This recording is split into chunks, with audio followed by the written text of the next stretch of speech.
everyone, I'm Jackie Max. Welcome here sa akin Tarot Card today. Message po sa month of May para sa mga Pisces, Cancer, Scorpio. Ito'y pawang gabay lamang po ito sa taas ng ating pagtiwala sa ating Panginoon at be minded po sa aking mga readings.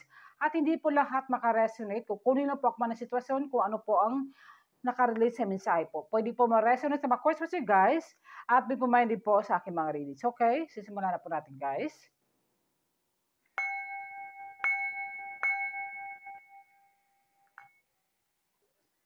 St. Michael, panggabi may message please. Ano po kaganapan ng month of May para sa mga Pisces, Cancer, Scorpio? Holy Spirit, God, summon sa Verna, sabi ng message please.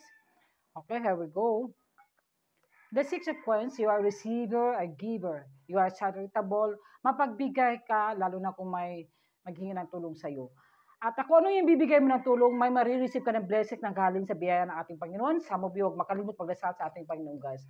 At mayroon ka mga pagbabayaran ng mga bills, utang, at may mga matatagapan na pera o may mga blessings na magaganap ito guys na hindi mo talasaan. Maganda yung takbo sa karir mo, lalo na sa financial, at ipagpatuloy mo yan yung mga karir mo. At lalo na rin sa love life. At kayo ay mapagbigay at mawain din. Ito naman sa The Queen of Swords, nakapag-desisyon ka, focus ka lang daw sa career mo, focus ka sa anong mga plano mo, sa anong mga desisyon mo, at malalagpasan mo to anong mga challenge mo sa buhay. Ipagpatuloy mo lang, kung may mag-a-advise sa'yo, makinig ka sa intuition mo. At lalo na sa itaas din, huwag makalimut pagdasal po. Okay, si Cancer naman po. The Cancer, the Ten of Cups, pwede itong marriage card. Pwede itong person mo o vice versa, magpapose sa marriage. There's a contentment, blessing, happy marriage. Tingnan niyo po guys, gusto niyo magkakaroon ng family itong person mo. Pwede ito vice versa. Pwede engage ka na sa person mo. Ito naman the Ace of Cups, maapaw talaga pagmamahal mo.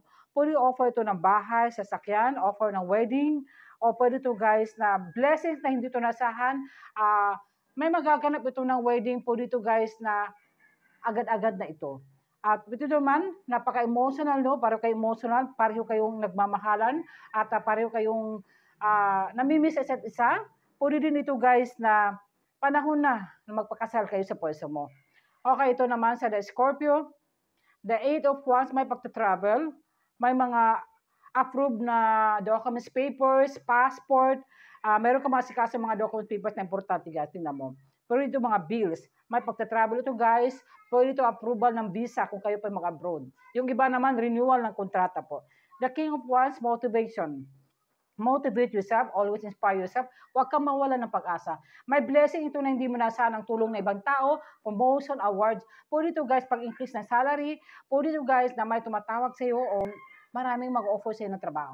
Nasa iyo ang desisyon. Tingnan natin kung ano mga love life sa mga Pisces, Cancer, Scorpio. Ito po.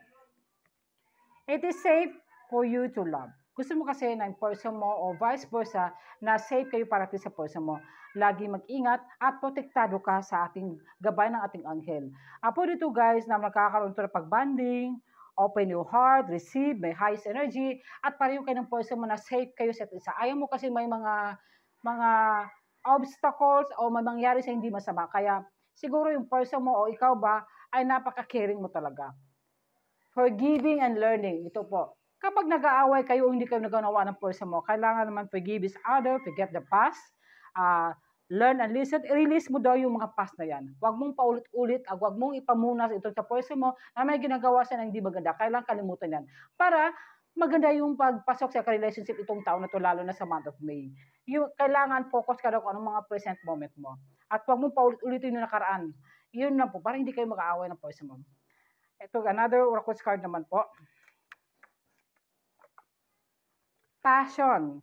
Ito yung maganda sa iyo. Pwede ikaw to person mo, passionate. Kaya minsan sobrang attractive ka at gusto-gusto ka ng person mo o pwede to vice versa guys. Ito naman, life purpose.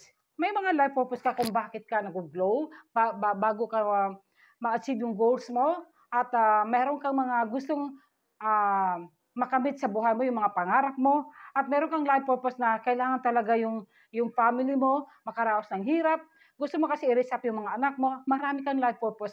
At higit sa lahat sa ating Panginoon po. Huwag kalimutan ang ating Panginoon, guys. St. Michael, Oracle card, bigyan mo ko ng mensahe. Be gentle with yourself. Okay, ito po. Ito po ang sabi sa ating gabay ng ating angels. Sana some of you kayo ay ginaguide ng ating anghel, magdasal, huwag kayo pairal ng init ng ulo. Kailangan magkaunawang kayo, kayong mga family, please pray the rosary every day po. At ito naman pangalawa sa St. Michael Archangel, detach from the situation. Okay, detach mo yung mga sitwasyon na bagay-bagay na parang napalpak ka, na bad trip ka, ayahan mo yun. Go with the flow, go for it, at focus ka lang sa present moment mo. Tingnan natin yung the last Oracle card po sa mga Pisces, Cancer, Scorpio. Man holding coin. Wow. Puro itong person mo na siya, mapagbigay, charitable, at tinutulungan ka, at swerte ka sa pera, successful ka sa career, lalo sa negosyo, at pwede ito guys, na mahal ka ng person mo. Lahat yun ibibigay sa'yo. O pwede ito guys na mananalo ko ng loto, some of you ha. Pwede ito guys na maganda itong takbo sa career sa mga water signs energy po. Victory, na-deserve mo ang pagmamahal itong person mo, at nakukuha mo lahat ng mga bagay sa mga plano mo, matutupad ito. Ito ay bagay-bagay na dahan-dahan lamang po. Magdasal lang, huwag mawala ng pag-asa po.